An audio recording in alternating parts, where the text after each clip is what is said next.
And this was the gentleman's first hole-in-one after 70-something years of playing the game. And he just finally got it on the hole that I cut the cup at.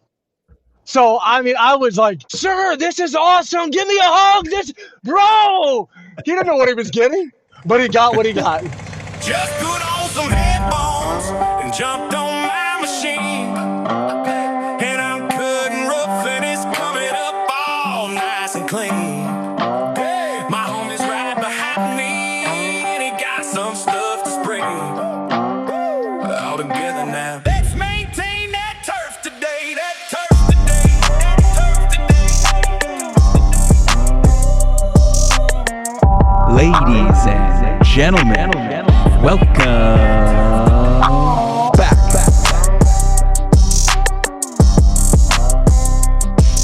What's going on, everybody? Welcome back to Turf Today, the podcast where we bring you the stories of people who make the game of golf possible. This podcast is recorded on the Superintendent Network and brought to you, as always, by Toro. We are Brian and Adam, hosts of the show, and today's guest is somebody who's built a very unique place in the golf industry by combining a passion for golf course maintenance with a passion for storytelling. Dave Warszawski is the primary cup cutter and greenskeeper at Tampa Palms Country Club. And while he didn't take the traditional route through turf school, he's learned from great superintendents to embrace the craft and become an advocate for the profession. Dave is also the creator of his own golf podcast, where he travels around Florida and beyond in a classic VW bus, sitting down with superintendents, club professionals, industry leaders, and with a great story to tell. In a short amount of time, he's earned media credentials at both the PGA Show and the GCSAA Conference, providing that genuine conversations and a love for the game can open a lot of doors. This is a fun conversation about passion and perspective and the people who make golf what it is. Before we shoot on down to Tampa to talk to Dave, let's bring in Brian. How's your pops doing, by the way? He's doing really well. Well. Had the non-invasive surgery and everything, so he's on some beta blockers and just slowly recovering. He's one of those guys that's just not really gone through anything really major with his health before, so I think it's just, it's that first time he's had that experience with the hospital and the doctors and medication and everything. So he's taking his time with it. But I keep telling him, like, you're retired. We're not doing anything this summer. So just chill. Hang out at the cottage, be grandpa. And yeah, we'll get you on the ice this winter. So no, he's doing well. And I think we caught it at the right time. It'd probably extend his life a lot longer. And, had he had to wait and end up being a heart attack or something like that, then you got bigger complications. So, no, Bill's doing really well. Thanks for asking. Yeah, no, that's good to hear. It's good to hear. Sounds like the perfect opportunity just to chill at the lake. Yeah, he's been somebody that's burnt the candle from both ends for a long time. He worked really hard at his job and coached and was a dad and everything. So he's it's good for him to slow down a little bit, find some time to read some books and watch some movies and do some yard work and stuff like that. I've even tried to get him out of the golf course. Yeah, there you go. Yeah, 100%. Does he play much? He taught me how to golf when I was a kid, actually, which is funny. He was a baseball coach, but he taught me how to do it. And he's not bad. I think he can go out and shoot 90. So nice. He's got a little bit of a baseball swing, but shoot a 90. So he's not bad. Baseball and hockey, they usually translate into decent golf swings. Yeah, you good said movement. It. Mm-hmm. I saw you got to spend some time with your son. You guys were out at Scioto working together? Yeah, I took him out there during the Senior Open. He went out and, he took some photos for me that turned out just freaking awesome. Yeah, well, he's been doing that for a few years now, so must be getting pretty good.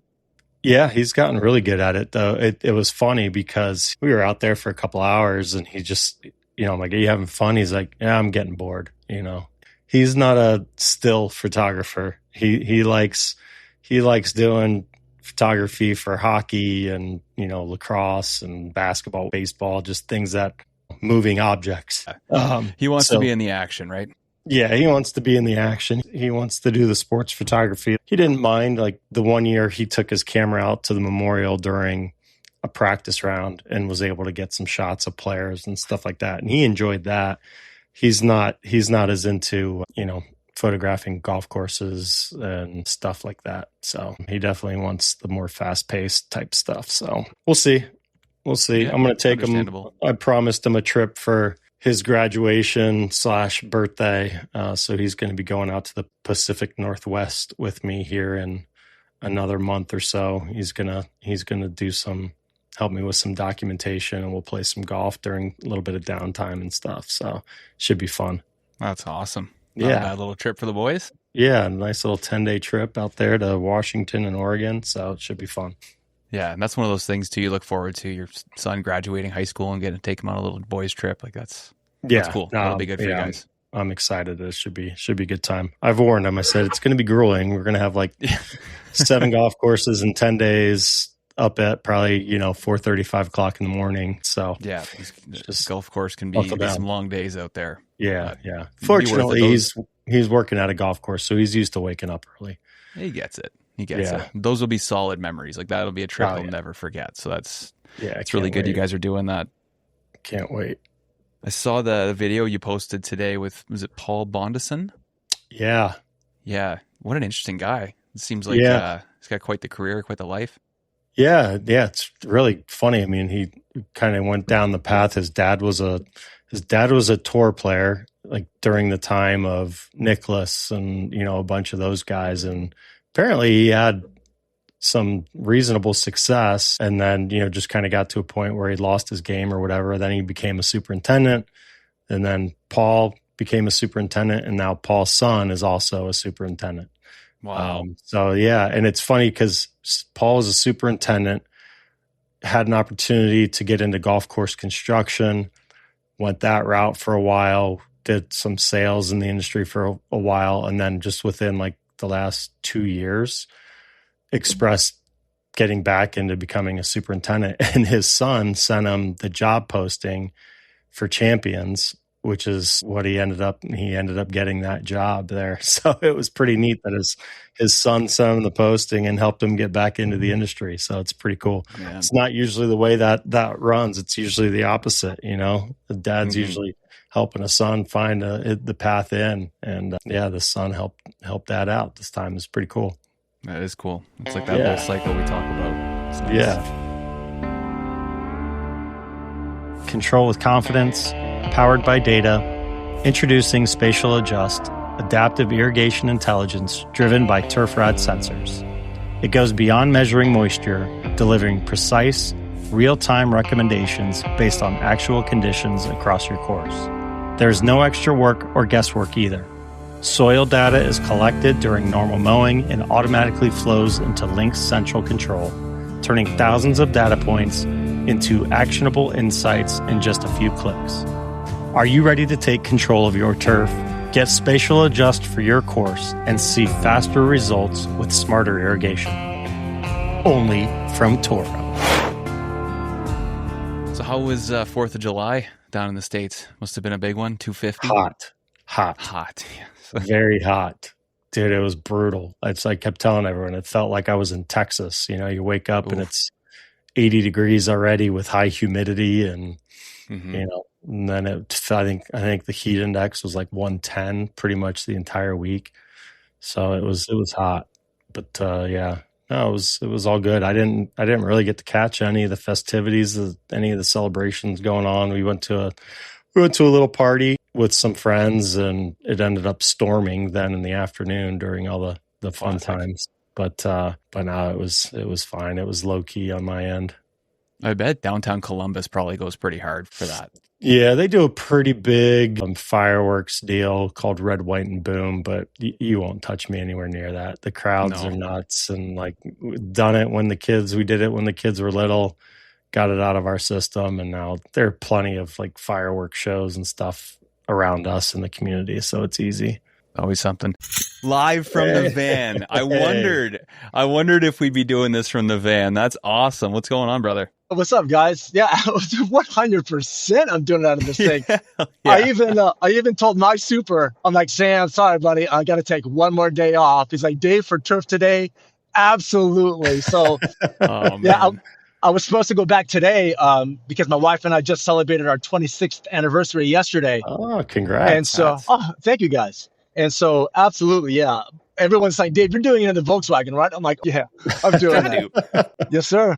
That's awesome. That's awesome. Well, welcome to the show. We appreciate you coming on. Absolutely, Brian. Yeah. And again, gentlemen, I want to flat out tell you guys, thank you guys for inviting me on. I mean, it was funny at the GCAA. I'm like, I got to hook up with these guys. I wanted to see them because we loosely talked about the Volkswagen loosely. I was greenskeeper.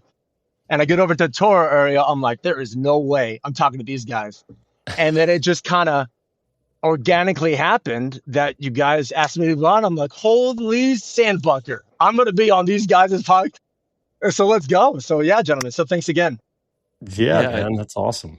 Huge in part to Matt Paulai too from Standard Golf, because we had mentioned your name to him and he's like, you have to have him on the show. Like, you have to get him on there. Matt is awesome. Yeah, guys. I mean, again, when I couldn't see you guys, I've been wanting to hit up Matt and Mike because I see them from Standard Golf. I saw their cup cutter. That's what I love to do. And then we were able to do a video call or talk to him and have him on the podcast while we were there. But there's some video errors and some audio problems. So when he was in town, he's like, Dave, I'd love to be back on. I'm like, brother, I'll come to you. So he was in town. I drove out to where he was at his hotel and we had him on the podcast. So it was awesome. Yeah, his conversation should be coming out here soon. Love it. Fantastic. Well, Dave, we always like to kick these off by giving you the floor here and an opportunity just to tell us who you are. Roger that. Yeah, so I'll try to keep it short and sweet because I love to talk. My name is David Warszawski. I'm a greenskeeper and primary cup cutter at Tampa Palms Country Club. I've been working on golf courses since I retired in 2017. I've been in every position between inside the pro shop, inside the kitchen, cart barn, you name it. And I found my love being outside, more so cutting cups.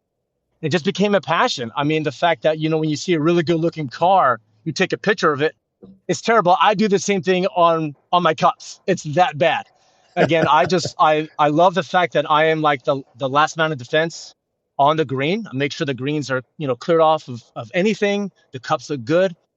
So yeah, that's just me in a nutshell. And then I'm just a regular greenskeeper, cup cutter, and just started this podcast in October.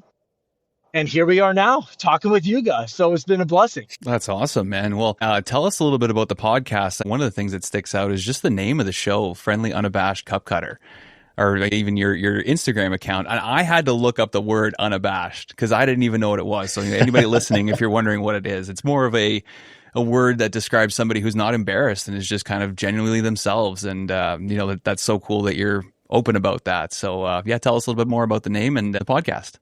Yeah, absolutely. So I'm going to give credit to my little baby sister, Morgan, who's the smart one of all of our siblings. Originally, so I was posting some content on my personal page back when I used to work at another golf course, and I was doing like greenskeepers insights, from the playing golf and such like that from the greenskeeper's perspective, that type of thing. And, it wasn't until October of last year, I'm sitting there at the picnic table with some neighbors like, Dave, you should start a podcast. I'm like, okay.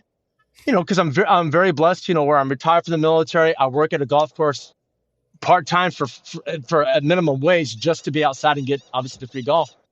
I'm going to sum it up to where my buddy, my co-host, and my wife and I came up with like a mission statement. It's more like I wanted to bring golf from A to Z. You know what I'm saying? From the fact that I encompass everything. From like the heartbeat of the golf course. It's us, the superintendents, the greenskeepers, the guys that talking with those guys. Talking to anybody in the industry. I'm talking about the energy that my guys and I have on the golf course, the bantering, the BSing. We're a bunch of just middle-aged men playing golf. You know what I mean? We're not the best. We shoot low 80s to 120. So the energy we have on the golf course. And then the biggest thing is the conversations that I have in this Volkswagen. Similar to what you guys do with superintendents, as I'm a greenskeeper, but I love to talk to anybody from club fitters to superintendents, golf pros, somebody that has a product they want to share. I mean, there's just so much conversations to be had. And why not with this Volkswagen that I've had for over a decade that I restored and everything. So, yeah. So again, I am your friendly unabashed cup cutter. I don't give a sand bunker. You can place that with another word, but I don't give a sand bunker on what we talk about. There's so many podcasts out there that, they talk about news in the golf industry. I'm not about that. You can go anywhere else, but to have conversations like what you guys have for superintendents, and I just love having these stories that I hear from you would never guess, from a superintendent, from a club fitter. I mean, I've had over 60 people published, and we have 10 in the bag being edited, and I'm booked out through August. And it's amazing. Just people want to share their stories. I love talking to people, and we get to do it in an intimate Volkswagen. I mean, it's just that. That's it. That's my podcast in a nutshell. A to Z, the heartbeat of the golf course, insights of what we do, and the conversations that I get to have. I love it.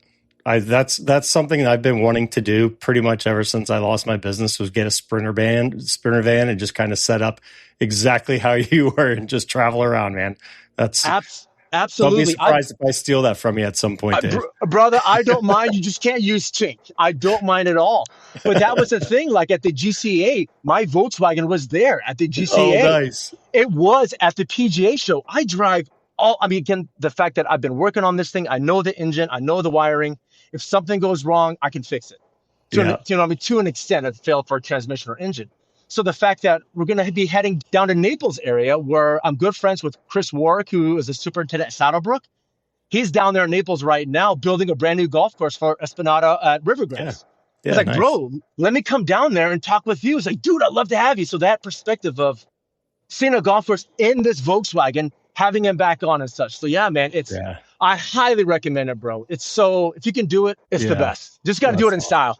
Yeah, no, Joe, trust me. That would happen. I don't know if it'd be as cool as that Volkswagen there, but definitely a setup. Definitely a setup. The Porsche 911 you had on that one trip was pretty nice. Yeah, that was nice, but I don't know that I'd be able to set up a podcast studio in that. Well, that's a beauty part of either with a Volkswagen bus that you can get restored with higher, better equipment, better engines, or a Sprinter van that you can take your podcast on the go. And I've been anywhere and everywhere, and I think just the nostalgia of, man, look what we're in.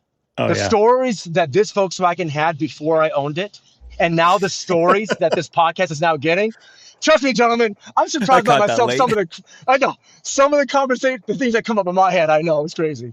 That's awesome. Well, you even got the background noise going too. I heard some of those birds out there. It was a beautiful backdrop.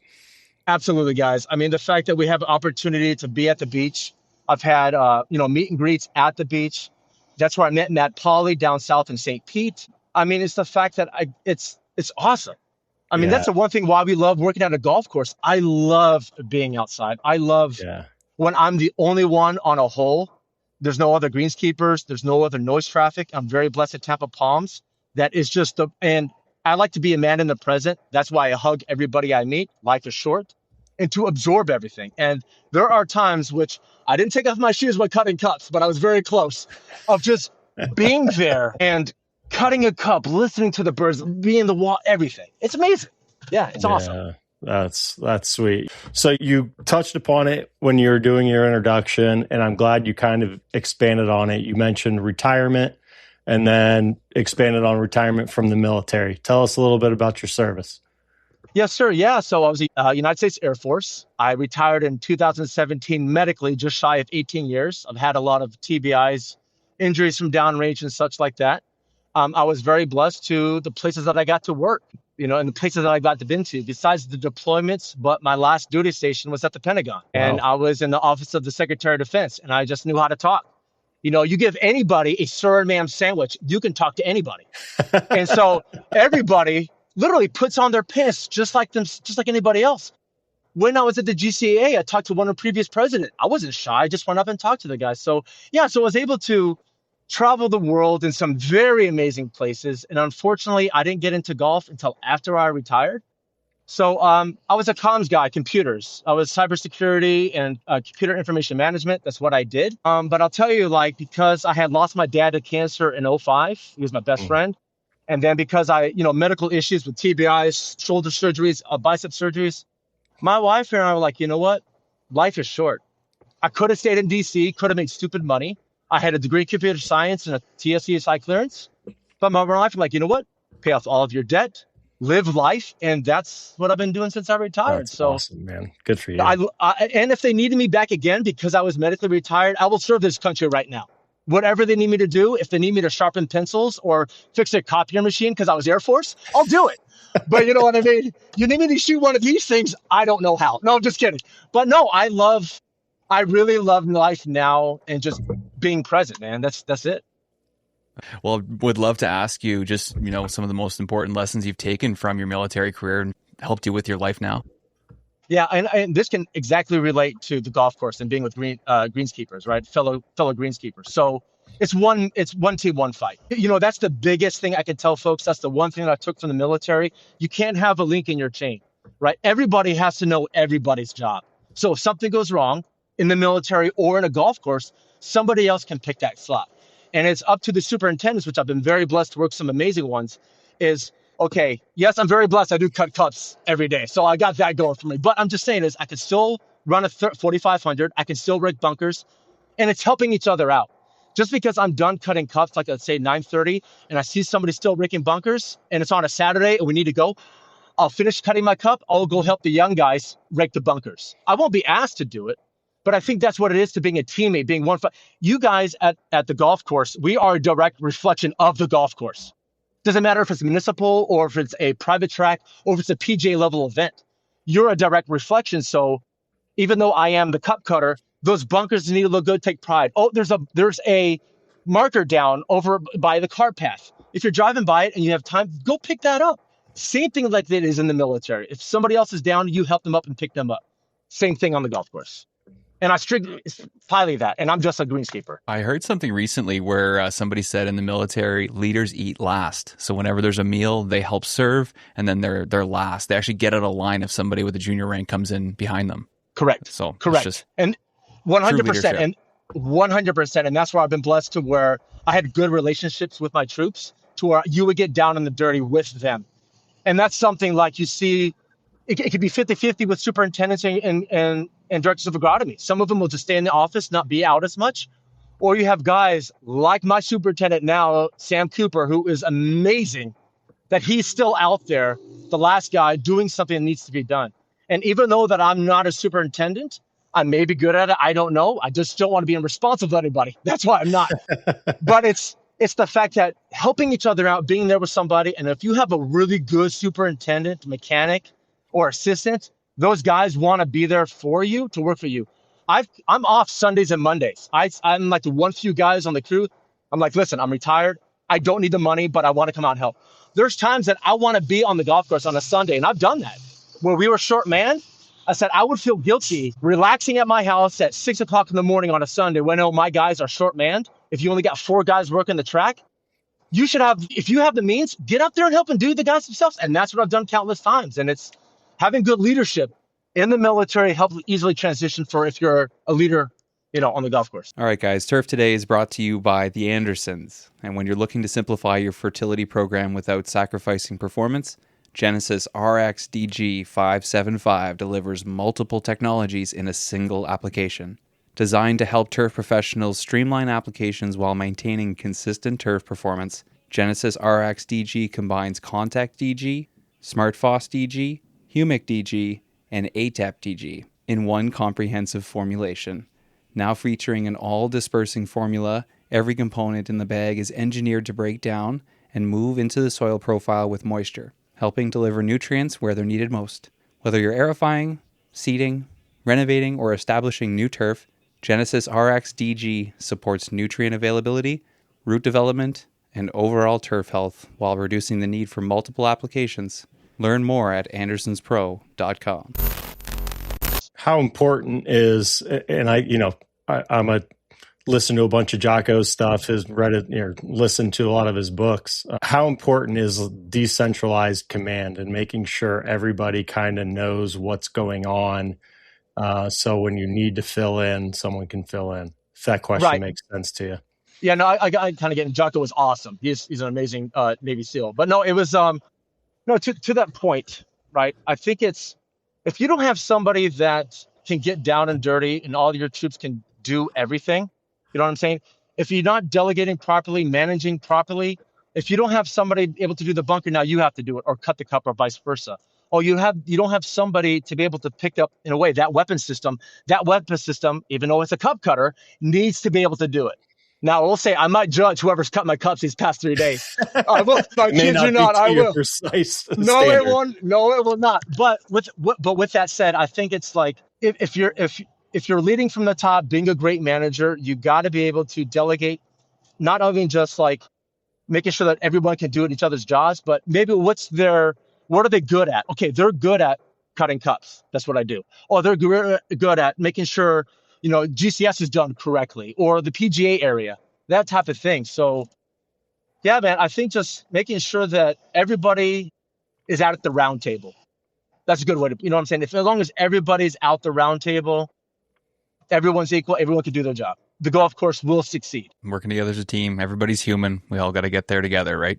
Yes, sir. So I want to ask you, we'll go back to podcast and working this year. So you launched a podcast and then you're able to go to the PGA Show and GCSAA Show with media credentials. So that happened very quickly. And, you had a lot of great conversations. So just your opinion on where golf is now, just after kind of going through all of that. Yeah, absolutely. So, so again, I had started this podcast in October of last year, just at a picnic table, because some friends says I should try because I love to talk. I did try stand-up comedy for a while, but the alcohol got in the way. In my 40s, I should be not at the comedy store, at improv at 3 o'clock in the morning in Ybor. The drinking got out of control, so I stepped back. So this is like a natural. I love talking. I love meeting people and having these conversations. So we started the podcast in October of last year, and we had very little. We had very little content, but I wanted to be good. And again, I'm not. This is all passion. I'm not trying to, go big or crazy. If it happens, it happens. It happens organically, like with you guys. So I applied to be at the PGA Show back in November, and I'm very blessed with Sherry Major, who is the marketing director for the PGA Show. And she saw something in me. She said, Dave, you have something going for you. We'd love for you to be here at the PGA Show. I'm like, holy sand bunker. I swear, I hope they just coined. Holy sand bunker, gentlemen, we're here. And if you watch like one of my short clips, I'm with Bobby Van Sweden, which I can't wait to share her story. I'm there like, guys, we're here at the PGA Show. Holy, what are we doing here? It's amazing. And then applying for the GCAA and these conversations that I'm having at the GCAA, which is more of my jam. The PGA Show, I didn't touch one club while we were there. That's not my jam. I'm a golfer. Yeah, but I'm not into that. I did talk to Whittick, though. I did go to look at Whittick. I'm like, oh, that automatic cup cutter. I'm like, oh, I could beat that with 0 batteries. But anyway, so we're at the GCA, and just some of the highlights that I had from there. Even though I didn't get a chance to meet up with you guys, but look, we're talking now. I got to talk to 2 sets of guys when we went to go talk to Tyler Maget. We talked to Tyler Maget during one of his things. Love that dude. Oh, he's awesome. He's a beauty. He's right. What an awesome mechanic. And that's why I even texted him. I said, Taylor, I'm going to have your hat on display, brother. I got to do it. I got to talk to guys from the Pacific and from out in Scotland and Ireland that cut cups out there. PGA level guys, all in like one day. That was like a highlight that I got to talk to dudes that love this. The fact that I talked to those guys and guys from Europe on the same day. I got to talk to Bill Mayer, who was the 81st president or so from the GCA. You know what I mean? Things like that. It's the conversations I love to have. I just wanted to be organic. Conversations like I had from the PGA Show. And she's on my Facebook, Sarah Kenyarari. She was 13 years old in Kenya when a woman came to her village to take 30 girls to learn how to golf. And she wasn't picked. She snuck onto the camp. And now, when she stuck onto the camp, they said, what are you doing here, little one? I just want to learn how to golf. Sarah just graduated with her majors down in South Florida with sports business or something like that. And she's on her way to the LPGA. And she was here. Oh, wow. Things like that. I went out to Stonegate and talked to Mr. Vaughn, and something that his own general manager didn't know. His wife is a biologist that worked with Winter, the dolphin, here in Clearwater. I had that conversation. And then I had a conversation with Bobby Van Sweden, a club fitter here in St. Pete, Florida, he's been on tour for 30 years. It was a PGA tour. He did TaylorMade. He got a lot of accolades, a lot of awards fitting for people. But before he was on tour for the PGA and his club fitting business in St. Pete, he was a roadie for 11 years for Led Zeppelin, Def Leppard, Megadeth, Michael Jackson, Janet Jackson, Bryan Adams.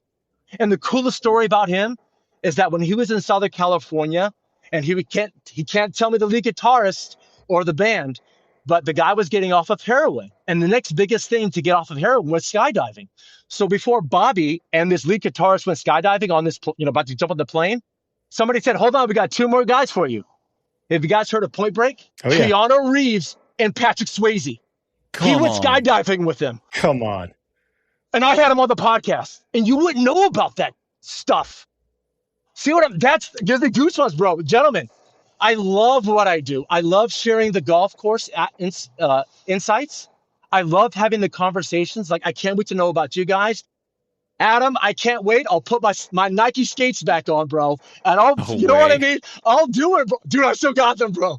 But that's the thing, is like having these conversations with you. Brian, you know Patterson down over at Mark Patterson. Yeah. He's been on the podcast. He's an awesome supporter. Great dude. I've had him on. Dude, he's going to be with my Greenskeepers Roundtable. Oh, nice. Something that you guys do, having, bringing the next generation, the next guys at Greenskeeper Management, loving what we do. I'm having my first roundtable on the 25th of July at Walk-On's Bistro, where I'm bringing greenskeepers from other golf. I didn't want any superintendents, but I said, Mark wanted to come. I said, all right, brother, come on. You know what I mean? But just the fact that I want to do what you guys do, but just with everybody. And I get to do it in my Volkswagen. And it's just, just loving life, That's awesome, man. Good for you. Good for Thanks, you. Bro. So what's your, you've kind of run down some of the guests and some of your favorite memories. I'd love to know, what is your top story that you've heard in your time in that van with some of your guests? Man. I mean, besides Bobby, which was a huge one, I'll be honest. So I'm not going to try to get too sentimental. So the one thing that we folks know here in the golf industry, working on a golf course, all these golf tournaments that are happening, and you have all these golf tournaments for a cause, for a reason. It's for the military, for Wounded Warriors, or for Purple Heart. But more so, don't do it, David. Maybe more so for those organizations that have that are cancer survivors, or they lost a loved one, or they had somebody that was, for fallen heroes for the city of Tampa. Things like that, all encompassing those conversations that I have are all memorable, because when you have a golf tournament at a golf course, especially these tournaments, these organizations, these foundations, they get 5 to 10 minutes to talk about their tournament. And people don't give a sand bunker about it. Oh, that was fluid. People don't give a crap about. They're there to golf. They're there to eat, get a prize, win their winnings from cheating on the scramble scorecard, than to listen to that individual saying why they're having that golf tournament. And I get to have those. I've had so many of those between Kaylee's kids that was 20 years old that lost to cancer. She was fighting it, and I'm helping out with them right down the road from St. Jude. From Fin Fighters, a little boy that lost his battle to cancer, and the mother made a foundation. From Heartbreak for Hope, a guy and his wife that could not have, they lost their child after 14 weeks. And the thing that he said was, when we lose loved ones, we have the memories of the loved one. But when you lose, when you have a miscarriage, what memories do you have? Those type of conversations, each one is so memorable. Oh man, it gives me goosebumps, because I'm about to have a conversation with the Jackson Copeland Foundation for the fact that he was a Navy veteran, young, that his father's having a foundation for him. He died of leukemia, the same leukemia that my father had. And I was like, bro, let's get you on the podcast. Let's share your son's story, share what you're doing, because 5 to 10 minutes is not enough at a golf tournament. So with all these amazing stories, yes, with Bobby, with Sarah, all these amazing people. Have Dennis Roberts, who was missing a thumb. He was downrange, lost a thumb, and he works for First Tee, coaches for First Tee, but he helped design Xbox controllers for the impaired. No way. Wow. But the conversations I had with the survivors or the hurt ones, I think those ones are more impactful, because yes, you have a cool story, but these foundations and organizations are trying to raise money to help others that are going through a rough time, that had to go through things. Miracle Miles, another one. Just so many of these foundations. Sorry, guys. I'm sorry if I went on a tangent. That's just, I love those stories, man. I think that sometimes gets lost in the shuffle, Yeah. the game of golf, the good golf courses, Yes. that comes out of them. And that's one of the things that I try to remind, whenever I talk to a superintendent that's just mentally kind of lost it and, forget this business, but like, think about the opportunities that you are providing with your work. You're not just preparing a golf course, you're preparing a canvas for so much good to happen and all the money that's raised through the game of golf at the things that you're talking about. So I love to hear that that's one of your favorite memories or stories. That's pretty cool.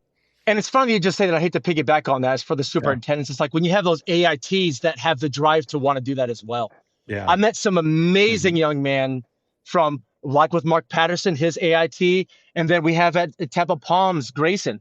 I mean, these guys are in their early 20s with the drive to work, drive to be that next superintendent. And I've told these guys, I've told my assistant and Grayson, I'm like, gentlemen, communication is key.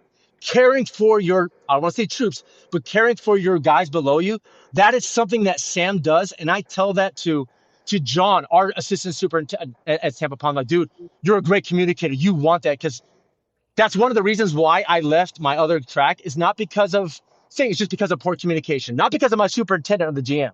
I'm going to leave it like that.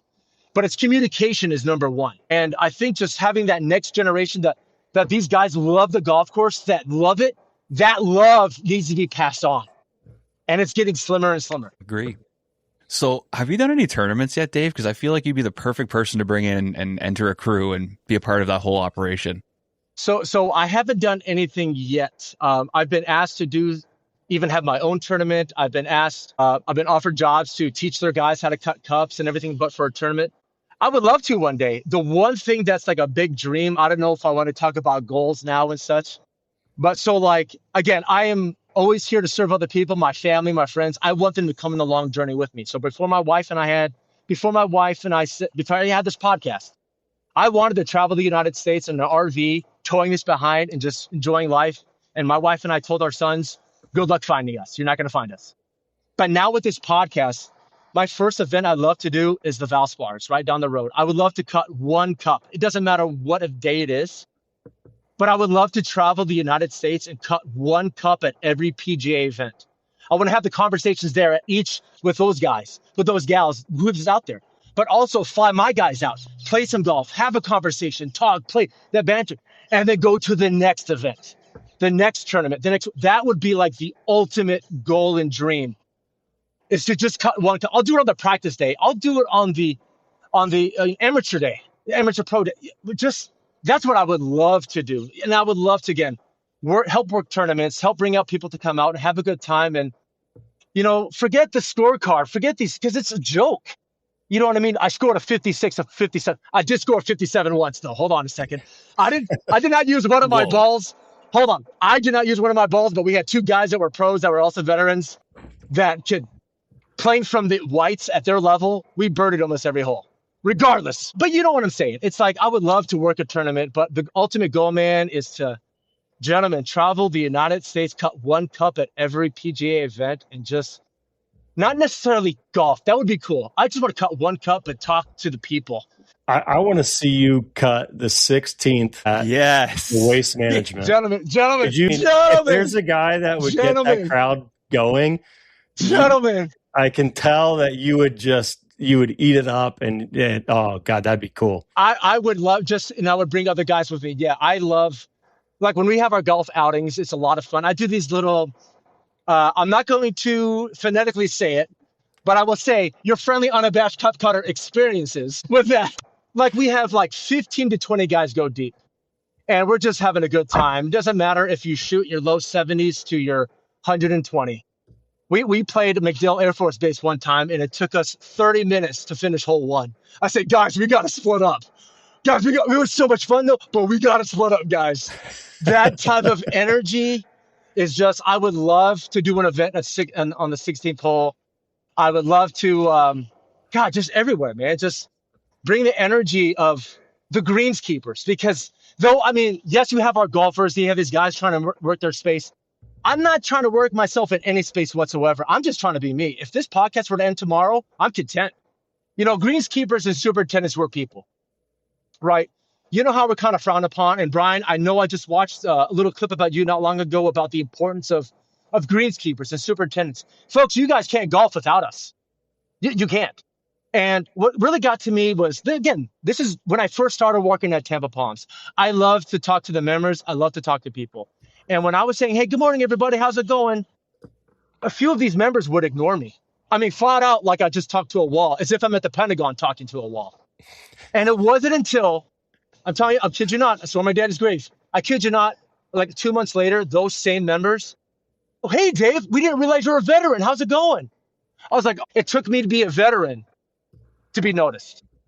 No, that right there. See what I'm saying, gentlemen? Yeah. That right there is that part bringing from A to Z of what I want to do in this podcast in the golfing world is part of that. Yes, we have maybe a lot of immigrants down here in the South. Still, that's okay. We all love tacos. You know what I'm saying? That type of thing. Yeah, so, you know what I'm saying? But there are guys and gals that, yes, they may have to do it for a job, but there's people there like myself, other guys at my golf course, all the wonderful golf courses I've been to that I talk to other people. I talk to greenskeepers when I go golfing. Yeah. I give them handshakes and everything. That's the thing that's getting lost, that you have these private tracks, you have these golf courses that I think they belong there, but you can't be there without us. I agree. And I've seen a lot of that. I think it's changing a little bit, but I think there for a long time, it was looked upon as, well, they're here to serve us, right? And that mentality leads to some of that being ignored and all that. So it's a good statement. I was kind of surprised just in what you just said. You said you give them handshakes. You don't go up to the grounds crew and give them hugs when you just see them when you're playing golf? No, it depends. Actually, hold on. I'll take that back. Hold on. you said Brian, earlier you're a hugger, man. I mean, come on. Brian, you got it. Kid you not. I would have, but it's kind of hard for me to get on a 4,500 when they're, you know what I'm saying? But I really do. You can ask all my guys, even everybody in the Volkswagen community down here in Florida. There's Dave, this Jason Momoa looking wannabe guy coming up, wanted to give hugs. And I just because life is short.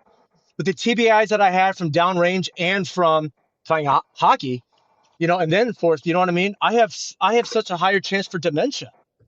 And that scares the crap out of me. And so I'm like, because I lost my dad to cancer, I could have stayed in DC and made some good money. Gentlemen, I make $14 an hour and I get free golf and we live within our means and I got no car payments. I mean, gentlemen, anybody can do that if they just, sorry. I shouldn't say I'm sorry, but I'm sorry. No, man. The way we run things here, people don't come on our show to listen to us. It's about the guests, it's about people coming on. So when people want to talk about things they want to talk about, I think it's great. And you have so much passion. You're not just sitting there trying to get the right answers out. You're just talking. You're just unabashed. 100%. 100%. This episode is brought to you by Bloom Golf Partners and their Turf Grass Management Scholarship. If you're a turf student, intern, AIT, or crew member looking to build a career in this industry, Bloom Golf Partners is investing in the next generation of turfgrass leaders. Their scholarship program awards up to $6,000 towards your education, plus travel and lodging to the 2027 GCSAA Conference and Trade Show in New Orleans for the grand prize winner, with additional scholarships available for second and third place. The program is designed to support passionate people who are committed to growing the profession. To learn more and be ready for the next application period, visit the Turfgrass Management Scholarship page on bloomgolfpartners.com. The van seems to be a little bit of like your personality. There's got to be some all-time stories that include the van. Oh, man, yeah. So, if you go through her Instagram, and I can also share with you guys, you go to Tink's Instagram, I've had this Volkswagen forever. I had wrecked my 68 Bug when I was stationed in Virginia, and a buddy sold this to me out of New Jersey. And at the time that I bought it then, if I were to buy it today, it would have been like 10 grand. And I ran Tink Ratty and everything. The reason why she's named Tink is after Tinkerbell.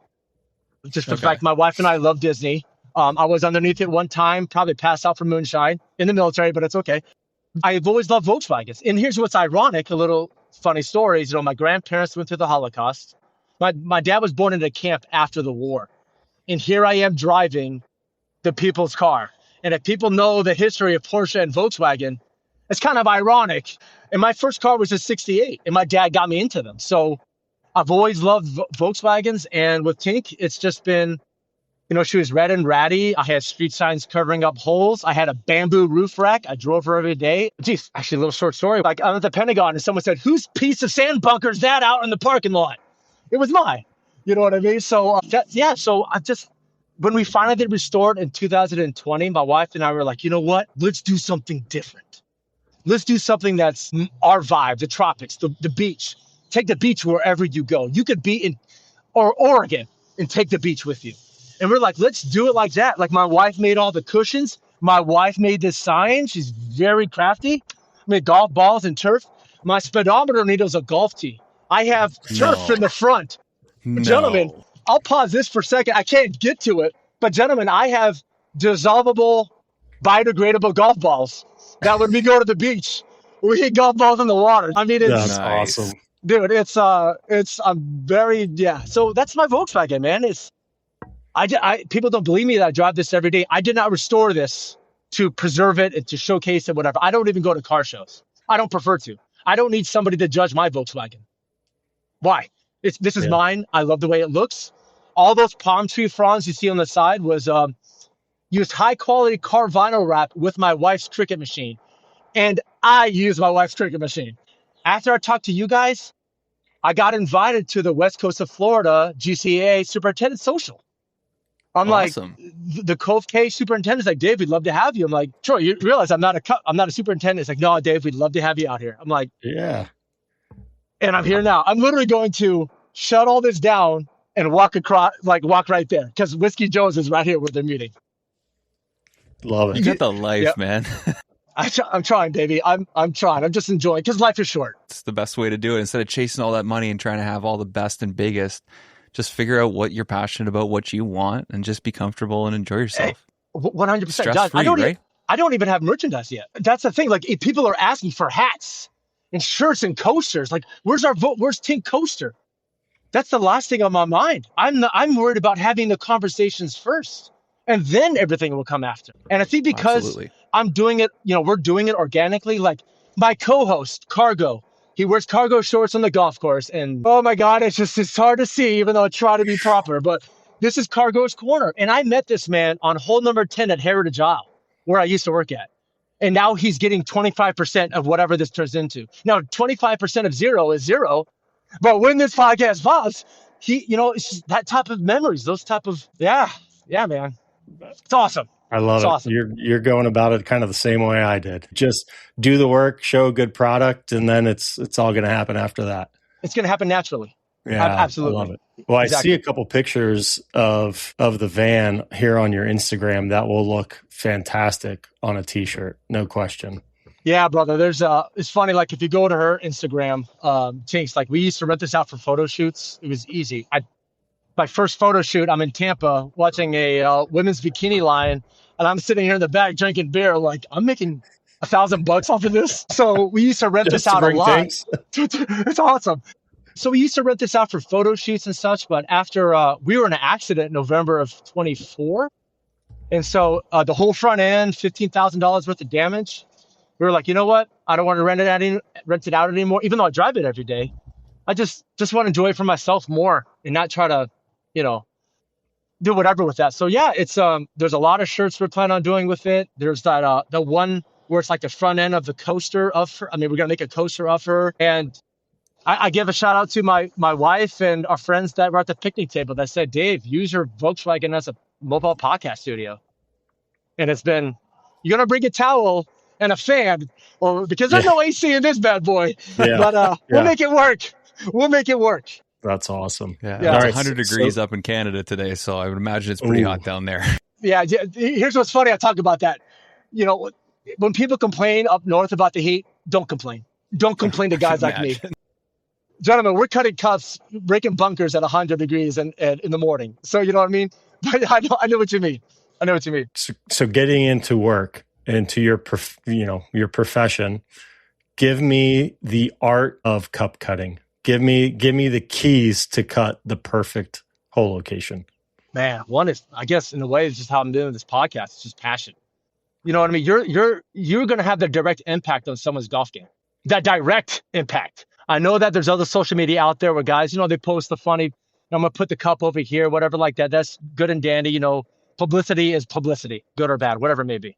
But passion, I think it is when it comes to cutting the cup, is not just worrying about a nasty plug. Oh, I'm just going to do this job. I mean, I'm very blessed to where I get close to 4 hours to take care of the cups.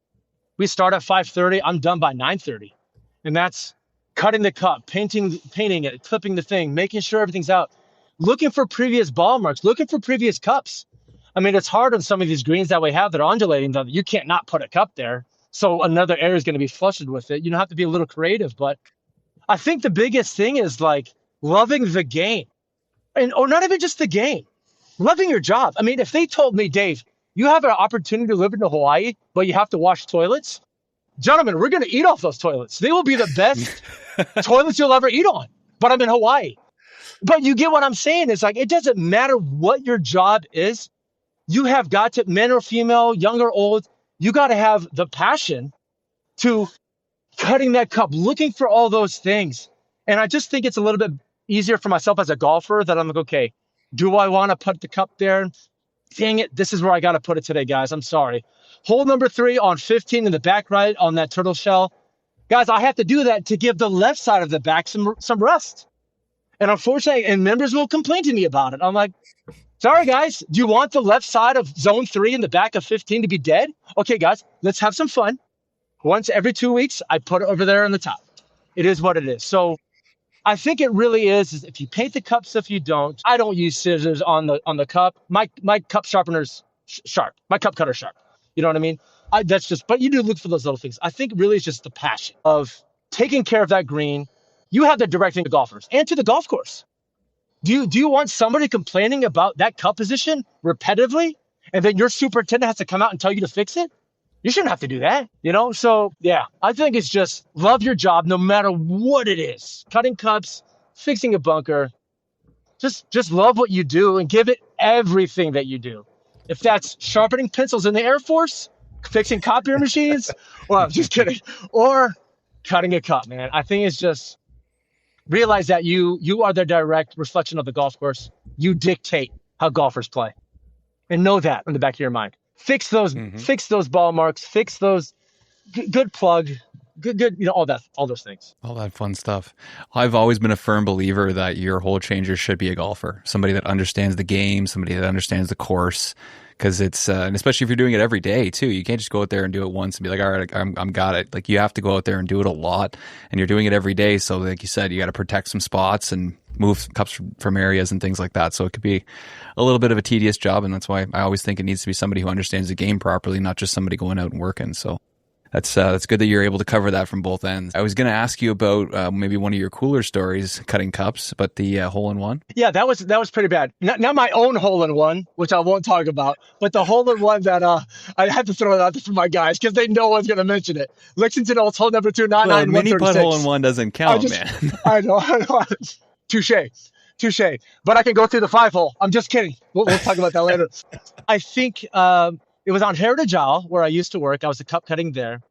And I can't remember the gentleman's name. It was on hole number 8, which is par 3 there at Heritage Isle. And this was the gentleman's first hole-in-one after 70-something years of playing the game. And he just finally got it on the hole that I cut the cup at. So, I mean, I was like, sir, this is awesome. Give me a hug. Bro. He didn't know what he was getting, but he got what he got.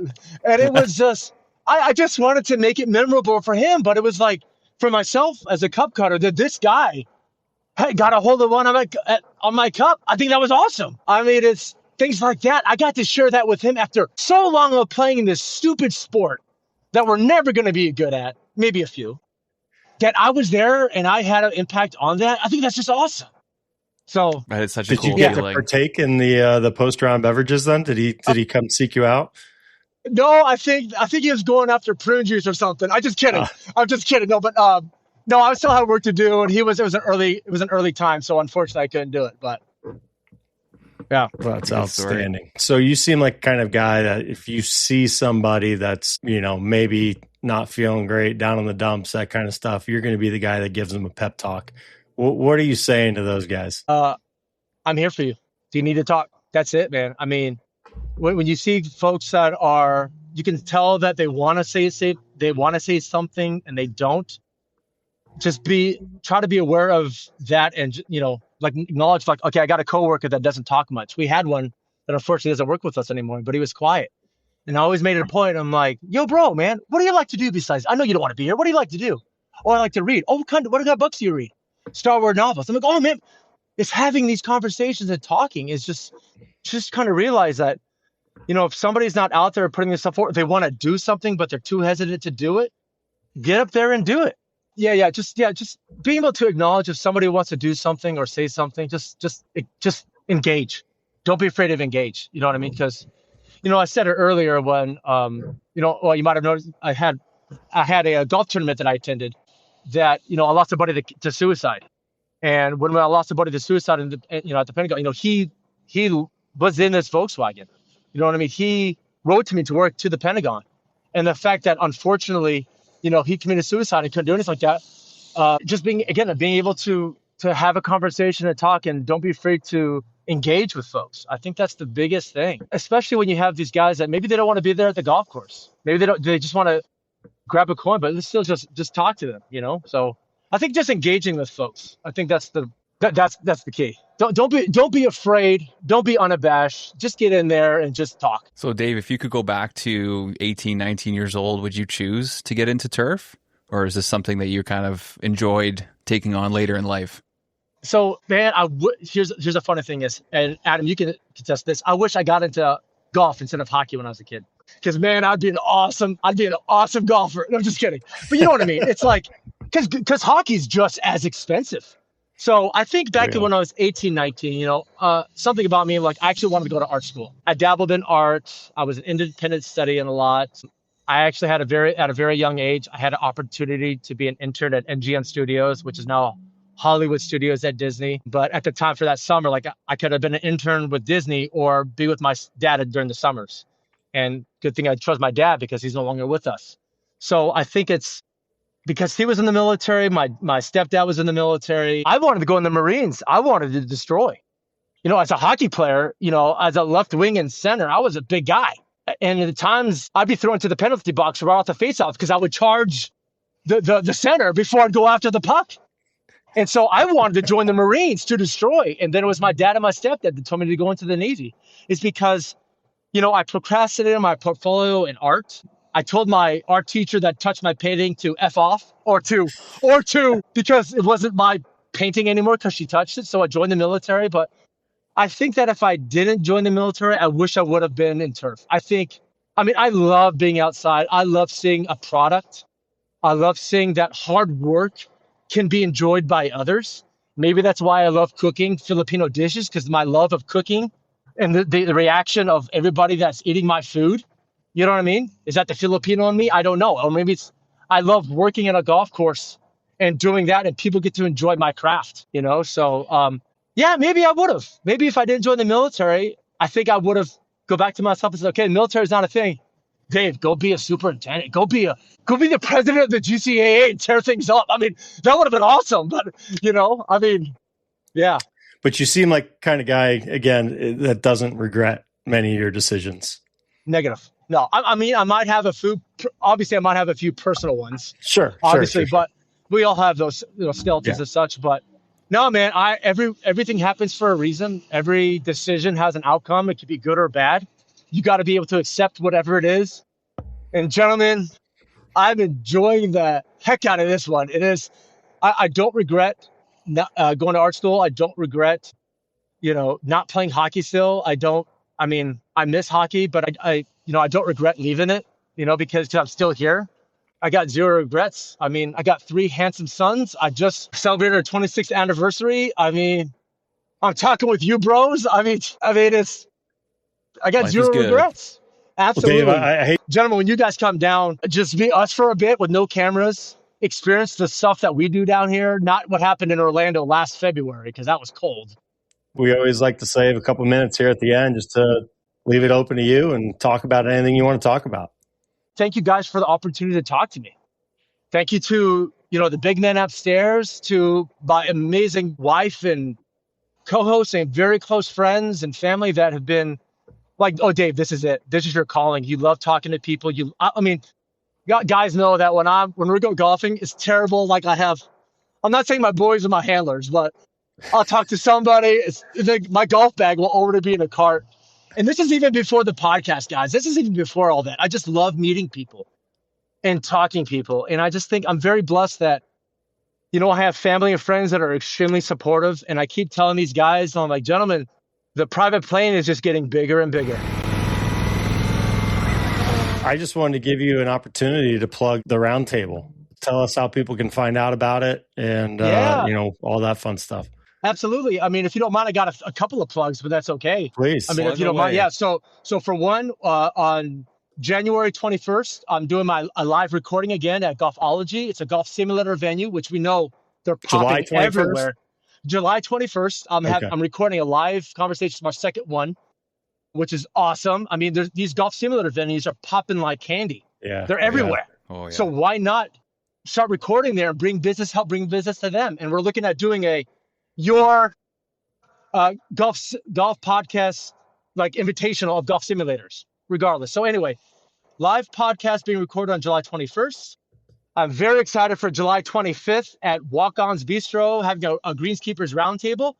Mark Patterson's going to be there, some friends from Hunter's Green. I'm going to talk to a bunch of superintendents now if they want to come out or bring some of the greenskeepers. The room can fit 20, but I want to keep it to 10 because we're going to be recording in audio purposes. And then, those are the two big dates. And then obviously just the podcast. You guys can watch us, listen to us, enjoy, laugh from the shorts to the things. I mean, it's just be a part of this world. And I want people to enjoy it with me. Well, we definitely got to get in that van. I don't know if you can fit all three of us in there at the same time. Gentlemen, but we got to make it happen at some point. I've had 7 in here. 7, okay. So hold on. Might have to bring an extra towel. No, I got it, baby. No, so the front seat's full down. So you can face in this way. You can have 3 people there. I sit here, to the left, and you can fit 3 people here. And the window's open. If you go to my Instagram, we have a table that sits in the back. You could sit up top if you want on the roof rack, but we can fit 7 people in here. So we'll make it happen, Captain. We'll make it happen. Plenty of space. Yes, sir. That's awesome. Well, this has been great, Dave. Can't thank you enough for coming on and sharing your energy and your story with us. Thank you, gentlemen. I greatly appreciate it. Awesome.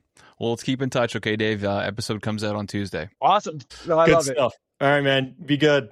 All right, gentlemen. Take care now. Take care, brother. See you guys around. Awesome. All right. Awesome. Thanks, Dave. All right, guys. Yes, sir. That was incredible. Oh, yeah.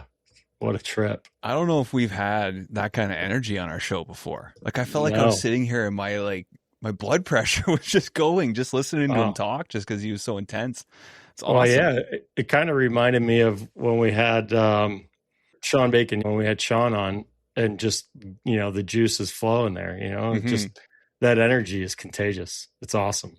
Yeah. Yeah. It's great to see more people doing this kind of thing in our industry, telling the stories, wanting to really show, the types of people that are in our industry and, share the stories of what's actually going on.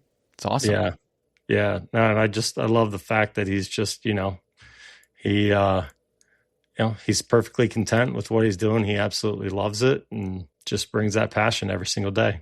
It's great.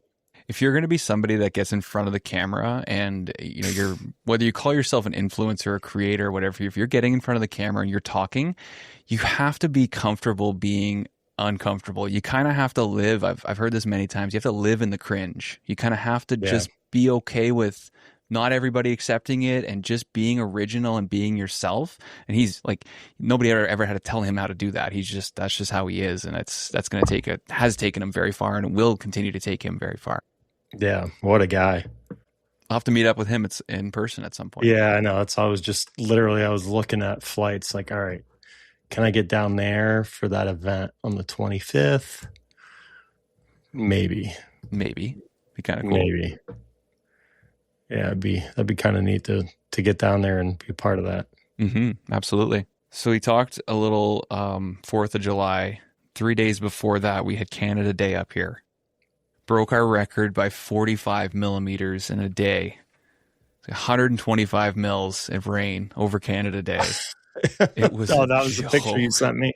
Well, that was like the next morning. I sent you that. Oh, man. The stuff that we got that day was just insane. Our course was flooded. We had a culvert issue that got so jammed up that Adam ended up having to go in the water and pull the rope through the culvert. So just a bit of a disaster. But I remember being out there on the course and the kids were kind of bummed, right? It's like, we worked so hard to get here and our course is destroyed in a day, like bridges, culverts, cart paths, bunkers, just trees down. It was a mess and it was tough. They're like, this sucks. Like, you know, the weather blew through and I said it and our superintendent said it, like, this is why we do this. This is why you have a turf staff. Like, the daily maintenance is important, but if something like this happens, you need to have the people to be able to take care of it. And it's just another challenge for us.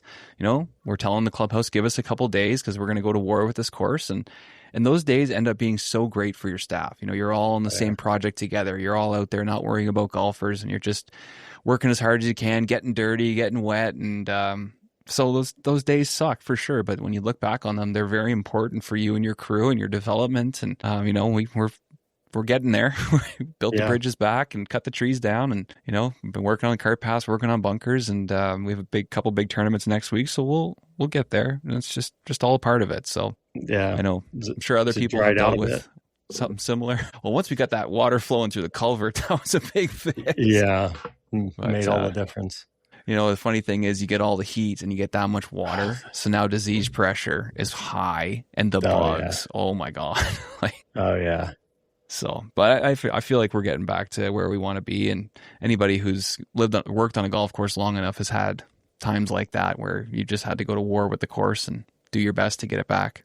So just a little fun one, but yeah, I remember Mother Nature is undefeated. Yeah, once again. I'm standing there, and there's like 20 of us, and we're all standing around the culvert. Nobody can figure out what to do because we've tried everything, and I'm like, well, somebody's gonna have to get in the water. And the superintendent's Someone's not going here, diving.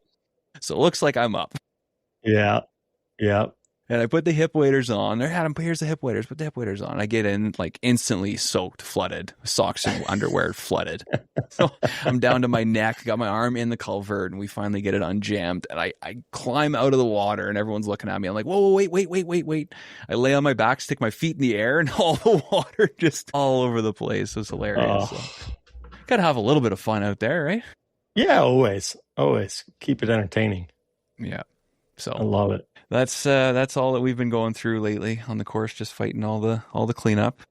Taking the old lady to Cody Johnson tonight. He's playing the outdoor tour here in Ottawa. So they got the opening for Blues Fest here, and she got tickets. So nice. They're calling for hail.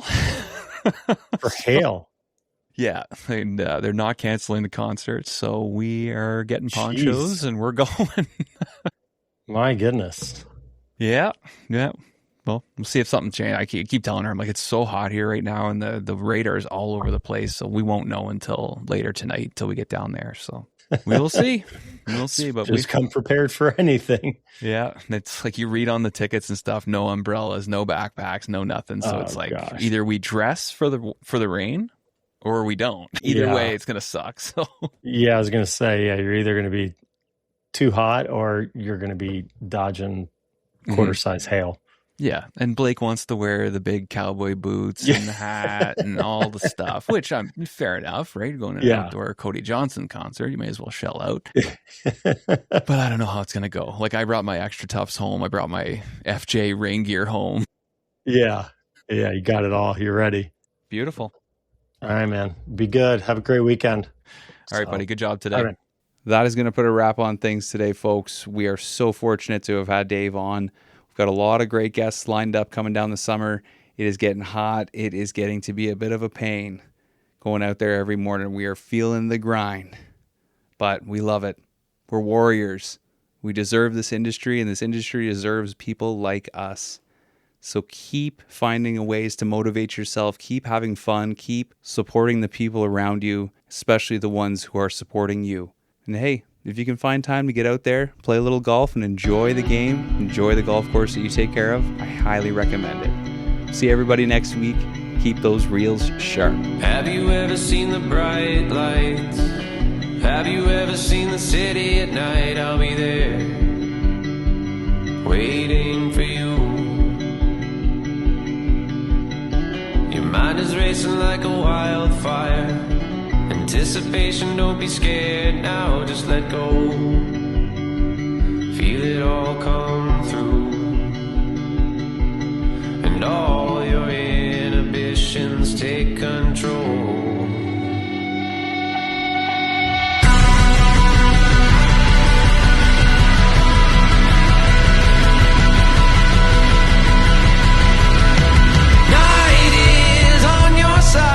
Push it to the limits one more time.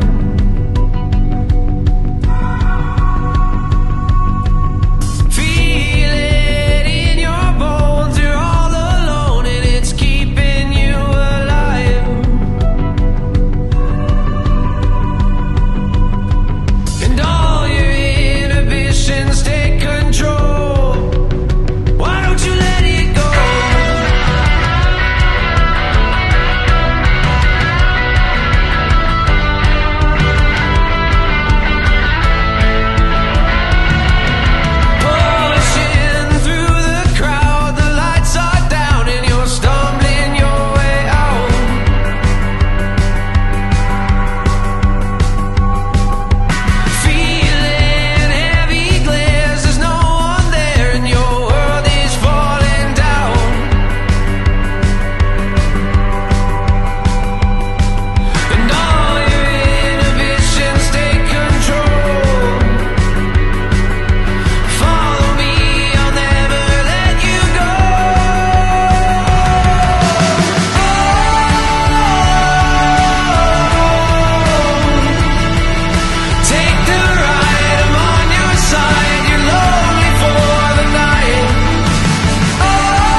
Mind is racing, hands are shaking, heart is beating right out of my chest.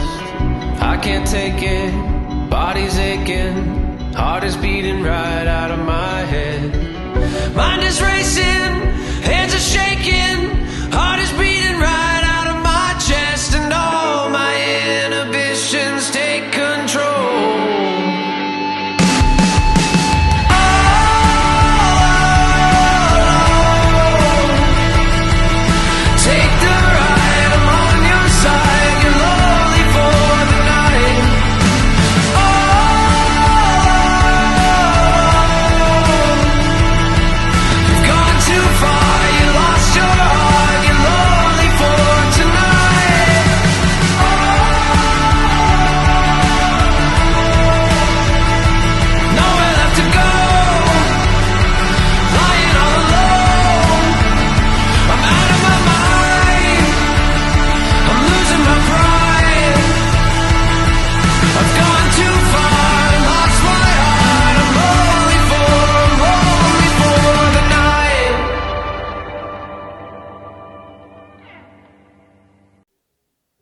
And if you're still listening to this and you are playing in the OVTA Summerfield Day today, we are coming for blood.